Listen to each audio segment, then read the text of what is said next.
Hi, and welcome back to Trying Again, a story of miscarriage. I'm Rachel Smith, and this is an episode that, to be honest, is a bit of an obsession of mine. I approached this topic with Professor Quenby from the Tommins National Centre for Miscarriage Research. I think the problem's been that people think, oh, well, it was a miscarriage, so you should just get over it. And they don't realise that you're actually grieving for the lost pregnancy. And I think it's terribly important what words you use. So, even the word miscarriage is not brilliant. You have lost a wanted baby or a potential baby, or how do you use the language that encapsulates what you've experienced? Because as soon as you start minimizing it, then it makes it worse. So there's lots of medical terms that we have tried to desperately get rid of, which I think makes the grief worse. You know that in the medical literature they call it spontaneous abortion, which we've had a massive campaign to get rid of that because that makes it even worse. But there's all sorts of weird terms like anembryonic embryo and that the scanners use and products of conception. There's all these very harsh medical terms where the doctors use. I think it's to help them deal with it. But it's very unfortunate when the patients hear these terms. So I think we've got to start. One of the things we need to work on, and it's very, very difficult and it's a very thorny issue, especially working internationally, and these words have to be translated, which is where a lot of the problems come. But I think it's really important we have some sort of more emotional terminology than miscarriage so that people then would know what to say with you. Because if you said, I've lost a baby, I think people would be much more, understanding. And with Jennie Agg from the Uterus Monologues. I obviously knew what a miscarriage was, in the way I think lots of people do. It's a word people know. What I don't think they know, unless it happens to them, is that actually it has that kind of grief impact that, although you might not have been very far along, that doesn't actually change how you feel about the pregnancy or the child that you thought you were going to have. And it was never something that had been spelled out to me or that I'd thought about before. I think people do just think, oh, but everything's fine. Why aren't you fine? Like, why? They can't kind of understand those like mental barriers for you, I think. It's one that's come up with pretty much everyone I've spoken to so far. This is an episode about the taboo surrounding miscarriage and why there even needs to be one. What is really going on here? It baffles me, really, but then I did feel the pressure of the taboo. I kept a lot about how I felt about my miscarriage's secret for a very long time. I saw there was a need to share and open up, and I wrote a blog and I published it, but I couldn't put my name to it at the time, and it's published out there anonymously. It took me over a year to publish this podcast, all because I wanted to make sure that I was okay making this, that I felt okay making this. And to be honest with you, I'm still not 100% there with that feeling. It's not as easy for me to share all this with you as you may think. Knowing what I know now, I'm pleased I waited. The taboo is real. It's odd, but it's real. For me, it makes me feel less of a woman, and I don't know how to navigate that or how I fit into society. Ruth Bender-Atik is the National Director of the Miscarriage Association. Something she said during our chat summed it up for me.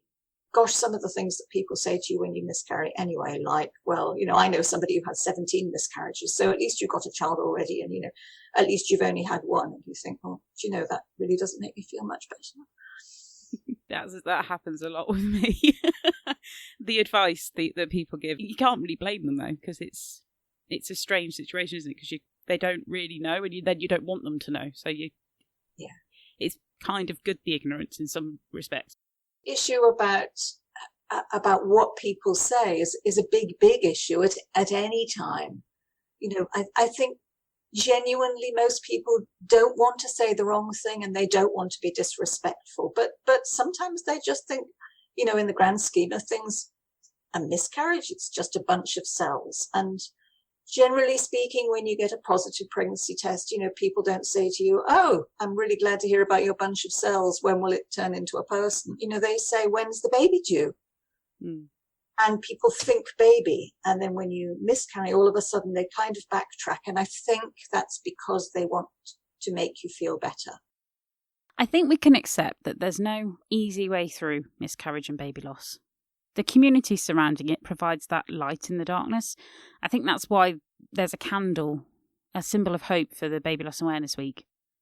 What is sad is that it is still a taboo in this day and age. Take a moment now to really think to yourself, what is the taboo surrounding miscarriage? Is it one thing? Is it historic? Is it our society? Is it a man's world and a woman's issue? Should I just shut up and put up? I really don't have any answers, but I will try and explore it a little, taking the taboo surrounding this like an onion and seeing what layers I can take off. Starting with grief, or maybe hidden grief. I felt guilty for grieving and explaining how I felt about it all. Almost like the 12 weeks isn't really happening, it doesn't really count, and so I should somehow be getting over it easier. Which led me to think about where all this comes from, and does losing a baby later in pregnancy make it somehow more acceptable in society? Post 24 weeks, baby loss is no longer classed as a miscarriage, it's classed as a stillborn. For the most part, women are admitted into hospital. They give birth, have funerals, and are also entitled to maternity leave.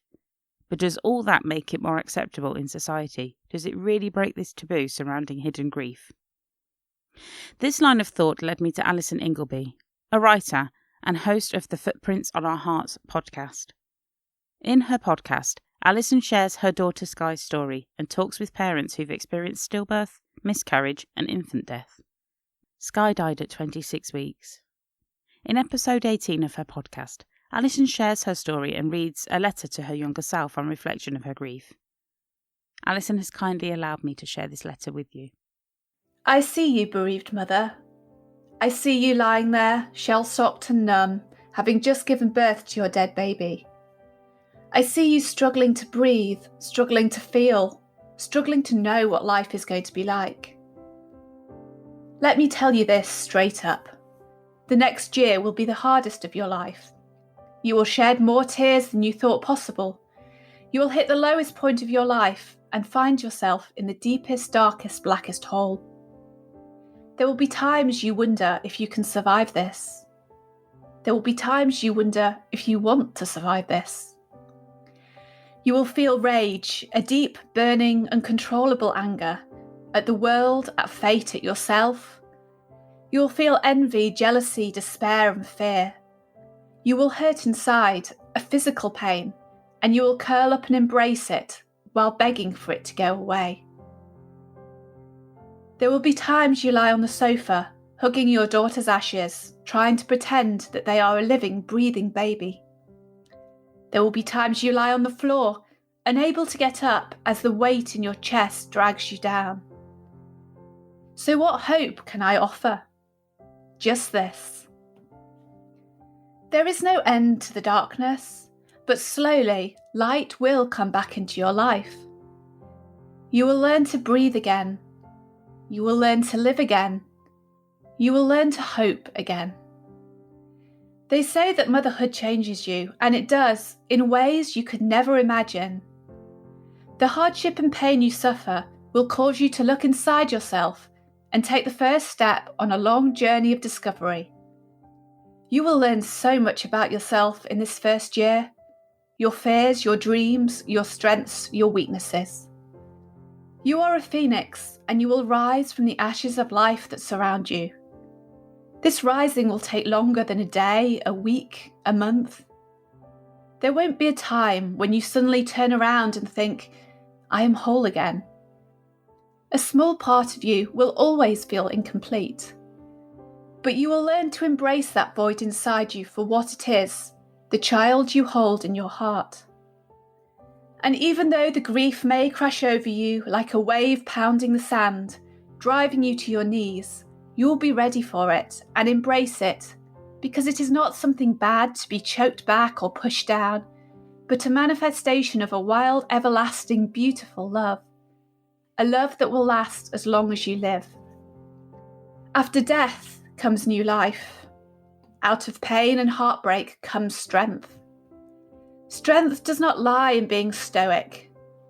It is not putting on a brave face and pretending to the world that everything is okay, while deep inside you battle to keep down the feelings that swirl in your belly and claw at your throat. Strength is accepting these feelings, seeking to understand them and the deeper feelings that lie beneath them, then learning to let go of them. 1 year on, I am still on this road of discovery. Some days are harder than others. I am not strong yet, but I am stronger. It is still hard for me to think of her and be happy rather than sad. But that's okay. Grief is love, and I choose love over emptiness. So, when the days are at their darkest, cling to hope. You will survive. You will learn to live again, and you will always be a mother. I thought her letter was beautiful, and I caught up with Alison online. She had a little surprise for me. So I'm currently 7 and a bit months Congratulations! With my rainbow, pregnant with my rainbow, which I haven't, thank you, which I was literally, I'm actually about to put something on Instagram, I think today, because I've just been putting off announcing it. By the time this goes out, hopefully, baby will be here. So this is lovely news. Congratulations, it's really lovely. How have you felt with it all then since? I knew after we lost Sky, I knew that I needed to wait a bit. Like, I know some people kind of go and kind of have that empty arm syndrome, and I had that, but I didn't want to feel that straight away. I wanted to grieve for my daughter and have a bit of space to come to terms with that. And I struggled a bit with my mental health following Sky's death. And certainly I knew that being pregnant again would be a massively anxious time. So I knew that I needed to kind of sort out my mental health and get into the best place possible before starting to try again. The conversation moved on to the taboo surrounding hidden grief. I think generally we're not very good at talking about grief and death as a society. And I think baby loss is a very, sort of even within that banner, baby loss is a very sensitive subject. So I think if your husband or wife dies, or, a relative dies, you can still talk about that person, or friends can talk about that person to you because they know something about them. They've had a life. They've been, they can talk about it in different ways, and you're expected to grieve in that situation. Whereas I think with baby loss, there's two aspects to it. There's firstly, no one else has really known this baby apart from you, unless obviously if your baby dies after birth, then other people will have met them, and that might be a slightly different situation, but still they haven't had that life. There isn't that kind of other stuff to talk about around this person. There is just their death, effectively. And I think the sort of link to that is perhaps an idea that some people have that, yes, you grieve, but then you move on from it because you haven't, I guess, had as long to develop that relationship with your baby. And then I think the other thing, I think people just don't know what to say. And I think they're so afraid of hurting you a lot of the time that they just don't say anything at all for fear of saying the wrong thing. From my experience, people didn't really talk to me about Sky. I mean, we got lots of kind of messages from friends and stuff in the aftermath, very kind messages saying, how sorry they were, and if there's anything they can do, let them know, and that kind of thing. But in terms of, when we would meet up with people, no one would bring it up in conversation, for example. No one would ask about her or talk about her at all. And I do wonder if, in terms of, if you're talking about, I guess, early miscarriage, because obviously, miscarriage covers a whole spectrum, and that could be a whole different conversation about where that line is drawn between miscarriage and sort of stillbirth. I mean, I feel like a lot of the time people maybe don't talk about miscarriage because a lot of people don't, a lot of people who've experienced a miscarriage don't talk about it. So, if no one knows you've had one, then they can't really talk to you about it. And I don't know if, on that side of things, you're kind of afraid to open up that conversation because of the response you might get. I guess there's maybe two sides of things. It's maybe an easier topic to think of because perhaps people who haven't experienced it perhaps just write it off again as a lesser grief and a lesser thing you've sort of been through because that loss was earlier in your pregnancy. But I guess there is a bit of a stillbirth is more obvious that it's happened because usually you have a visible bump. You've usually told people, so you then have to go around and tell people that actually your baby has died. So I think that naturally opens the field and the number of people who know about your experience. But you might be, like you say, because women don't talk, but then I don't think the doctors do either. And I don't think, obviously Tom is doing, you've got charities to do, but it's not open. It's common, but it's not an open conversation. It feels strange. I think it's almost assumed by kind of medical professionals and the sort of encompassing all those people who are potentially involved in your care that you kind of know what to do when it happens. Yeah. And that you just kind of get on with it, and as you say, you bleed for a bit, and then that's it. And it's only if there's perhaps complications with that, and there are ongoing issues that then they kind of pay attention, and you might have to have sort of medical management or whatever the term is after that. But I feel like definitely that kind of emotional and mental side of things is kind of overlooked a bit. After 24 weeks and for stillbirth, it's almost like your employer can do stuff, the government can do stuff. There's more grief support because it's almost acceptable that is something that you're obviously going to grieve, and there's more kind of acceptance of that. And then from my point of view, having an early one, I go back to work and you're just stuck, aren't you, in this place of like you're in society but you're not allowed to grieve. Yeah, and I do agree that that the fact, so I'm self-employed, but so I was eligible for sort of maternity allowance, and that was a lifesaver for me. Because I wasn't working for kind of months, or not to the same extent. I was trying to work and failing miserably. So that that was a huge support, and I think just going through this experience and then being expected to just carry on life as normal with no space to grieve for that, in terms of being given that space by your employer, by society, by whoever, to go through the kind of physical experience and also kind of mentally come to terms a bit with what's happened.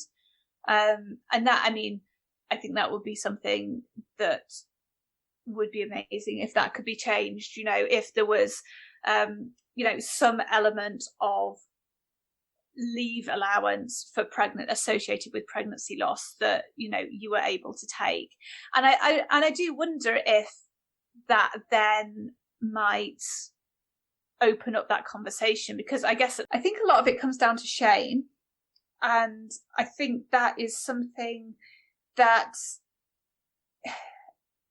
is so deeply embedded in our society and in us as women, going back, going back hundreds of years, even though, we're hopefully in a more enlightened society, we're in a society which talks about it more, we're in a society which accepts that it happens. But even though we've moved on a lot in that way, I think there's still part of us as women which knows, in inverted commas, that losing our babies is a shameful thing to have happened to us. And shame is such a, it's one of those most deeply rooted human emotions that you shy away from, that we all shy away from naturally. I do think that, you know, we're slowly battling this. We've got, you know, hundreds of thousands of years. In 100 years' time, this, we'll be fine. This stuff which is built into our DNA and built into how society sees us as women, and, you know, what we think we should be in society as, you know, as a woman. Another layer that really baffles me is the language surrounding miscarriage. Nicola from Miscarriage Afterlife touched on this in our chat. It was my first post that I wrote, and it says, when a baby is born, people celebrate, but when a baby dies, people pretend nothing's happened. And it's the most true thing I've ever seen in my life. The word miscarriage, I hate it. I didn't miss a bus, or I didn't misplace something. That's not an appropriate word. Our chat led us to asking our Instagram followers to tell us the words that trigger after loss. Here's just some of the replies from that Instagram post, read by actors. I'm not exactly sure what words I would want someone to use. However, I think what is really unhelpful is when somebody tries to make it better and ultimately belittles the loss. I think what I really wanted after I lost my baby was for someone to really listen to me. Someone to say, tell me what happened and really mean it. Because I felt like I had to edit the story because it was horrendous. I found the more honest I've been allowed to be about my loss, the more I've been able to accept what has happened and grieve effectively. To be honest, even just the word pregnant hits me hard. Why don't you just adopt after having 7 losses in a row and finding out it may be thyroid related? They say you're better off. How are you feeling? I hate when people make assumptions about how I feel. Oh, it's okay. They're with your dad in heaven. As well as messages on social media, I also received an email from Jessica Brotherton.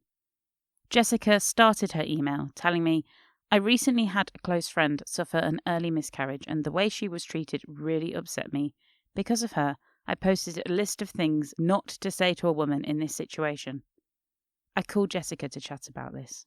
William's box includes a baby blanket that a dear friend of ours had started for him. And when I lost him, she just stopped making the blanket, but she gave it to me later on. And so, you know, because she knew I had that memorial box, you know, that's just an example.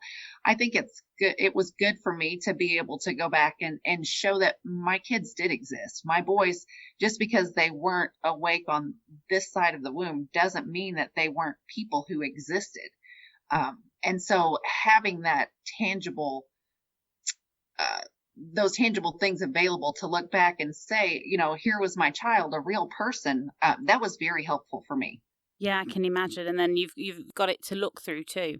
Did you do the same when you lost your baby at 3 days? Did you have a similar process of grief or acceptance of it, or did that feel different?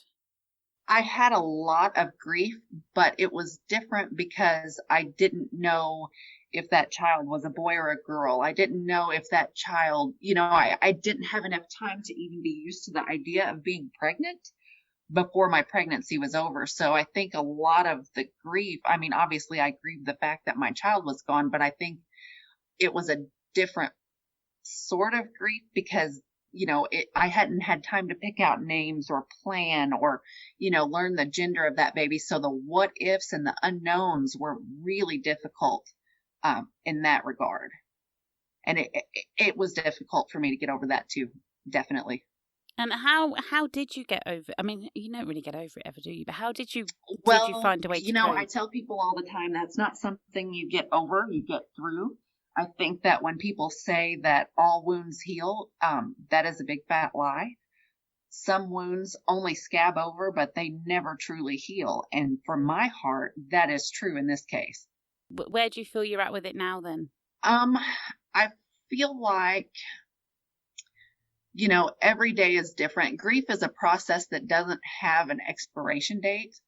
So I think that, you know, not a day goes by that I don't think about my kids or think about, you know, what might have been, or, you know, my son would be in 3rd grade or, you know, things along those lines. But because I have hope in Jesus, I believe that someday I will see them again in heaven. And that is what helps me, you know, process all of that information and get through each day. See, that's where your faith comes in. You see, that's Yep. Yeah, I'm really interested in that as well as the taboo, to be honest, because I think that's part of the healing process for people that can believe that. When you have something to I don't know, to hope still, because Right. it is such a dark, sad, horrible topic, isn't it? And then when you've got that hope, that it changes everything. Yeah, I think. I mean, it obviously has helped you with it. Did you have it all the way through, or was it something that you learn as you kind of learn you were on your process of grief? No, I was, I guess, born with it.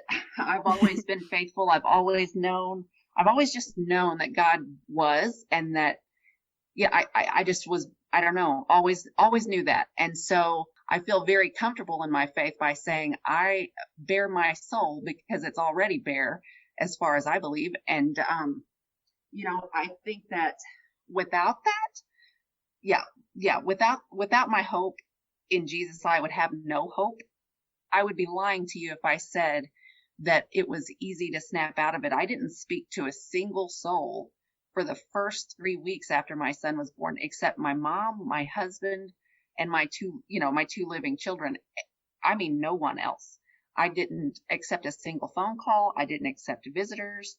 I just didn't do it. So, I had to have that time for myself to get my perspective, be mad while I needed to be mad, and then, learn to move forward, pick up the pieces. And, for people that already have some living children, the world keeps spinning for those kids. So you have to figure out a way to pick yourself up and move forward. For people that don't have any other living children, I think it's different because they're still, this, is it ever going to happen for me? What's this going to look like? All of those things. So I think it's easier when you're in that situation not to get out of bed, not to keep moving forward. Aaron was, you lost Aaron in May 2011. Had you given yourself the time in between before trying again, or was Aaron planned? Had you decided, I'm ready to see if I can go on the journey again, or was it a complete surprise? We weren't necessarily actively trying, but we weren't not trying. So we knew that we wanted to try that again.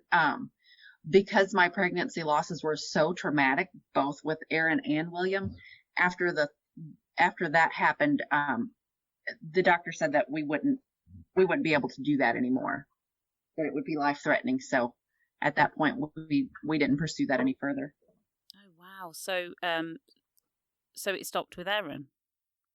Yes, because the doctor came into the hospital room not long after, we had lost him. And she said, one of the first questions I asked her at the time was, can we try again, and how soon? And she, in front of my husband, looked me straight in the eye, and she held my hand and she said, honey, I have saved your life twice, but I cannot promise I can do it a third time.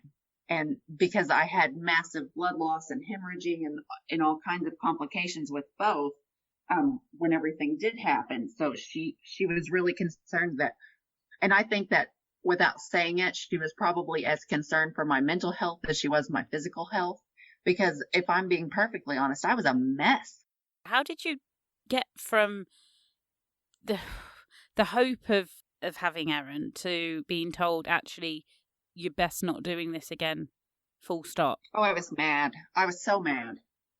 I'm probably still mad a little. Because you have this hope of things that you want. I mean, we all want what we want, and I wanted that next baby, and I never got it. So yeah, I'm probably still pissed off about it.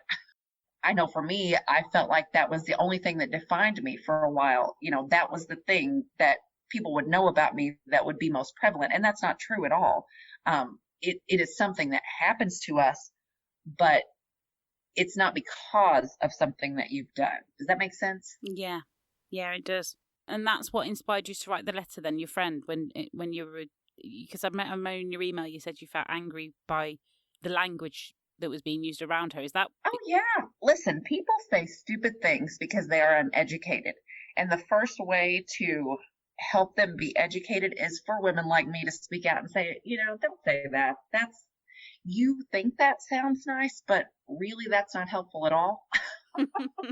And I have had, after having 4, I have heard just about everything that can be said to someone in this situation. So I'm pretty opinionated about, if you're going to open your mouth, make sure that what is about to come out of it, you don't have to try to eat back up, because you can really damage a relationship with somebody saying the wrong thing to them when they have just gone through something like this.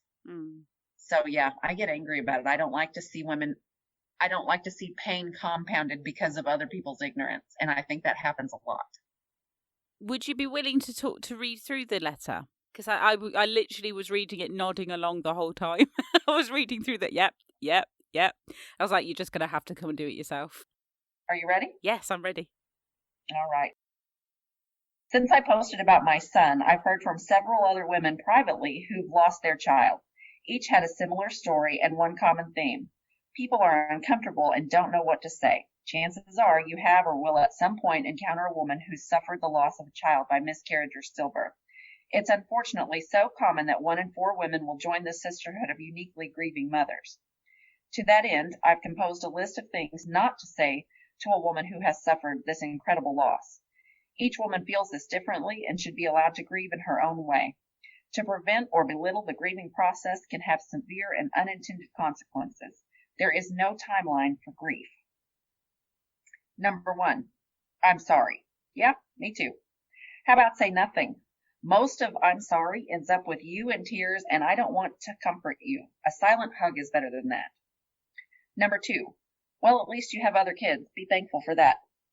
Excuse me, but all of my kids are equally loved and wanted. If you had 3 living children and one of them died, would you just be expected not to grieve because the others survived? Of course not. That's ridiculous. Number 3, maybe it's because, enter your opinion here. Age, habits, lifestyle choices, any of those can be to blame, but maybe there is no blame. Unless you are a medical professional treating this patient, you stuff that opinion. Number 4, will you try again? How could you possibly ask someone that? It is nobody's business what you choose to do with your womb. If you are not a part of making that child, please stay in your lane. Number 5, well, at least you weren't that far along. Listen to me. Every child matters. Every life counts. A mother's heart knows her children. That is the most insensitive thing. Just don't. Number 6, I didn't want to bother you. So you didn't call me for 6 months? Your real friends won't bother you. They will show up. They'll do your laundry. They'll bring you a casserole. They'll take your kids to ball practice. They'll hug your neck. They will pray for your heart. Number 7, aren't you a little old? Again, unless you're my gynecologist, you need to shut your mouth. How I choose to grow my family and at what age is absolutely none of your business. Number 8, are you still not over that? Once again, grief has no timeline. Number 9, well, maybe next time. That's awfully presumptuous. If you don't know that I have been told I can't try again, or you know that I have been told I can try again, you need to hush your mouth. Number 10, you should mention that because, listen, a mother's love doesn't stop at the grave. Making a mother feel uncomfortable for mourning or mentioning her child is barbaric. It's not taboo, it's life, and it's loss, and it should be treated as such. Everything happens for a reason. You shouldn't have to be told all of the reasons why that's crap. Don't even think it. This is not an exhaustive list, but the most commonly heard things in my circle of friends and from my own experience. Please think before you speak. Pray for moms that suffer this and let her know that you're doing so. There's a lot that you could say that's helpful. Maybe this will help avoid some of the things that aren't. I'm not sure. One episode in one podcast will end a taboo that is complex and really a bit odd. But shining a light on it may help open up the conversation a little, and selfishly, it's helped me get some of this off my chest. If you're going through it right now, I hope you find some comfort in knowing you're not alone. You may feel like you are, but please know there's people out there ready to help and listen when you're ready. There are charities in the UK, like Tommy's, the Miscarriage Association and SANS, who are tackling the taboo surrounding miscarriage and baby loss head on, with studies, recommendations and support for women, partners, families, and more recently workplaces, with a new resource hub published on the Miscarriage Association website. Things are changing. You are listening to this right now. That makes you a small part of that change. This episode was recorded by me in my spare room in my duvet den. The music is Small Bump by Ed Sheeran. Thank you to Professor Quenby from Tommy's National Centre for Miscarriage Research, Jennie Agg from the Uterus Monologues, Ruth Bender-Atik, National Director of the Miscarriage Association, Alison Ingleby from the Footprints on Our Hearts podcast, Nicola from Miscarriage Afterlife, Jessica Brotherton, those of you who replied to my Instagram post, and the actors that read them. What can I do to support you? More open then, is there anything I can do? If you need some help or support, there's links on the website tryingagainpodcast.com. If you've liked this episode, please share it. And remember to subscribe to this podcast so that you don't miss an episode. You can wrap your fingers round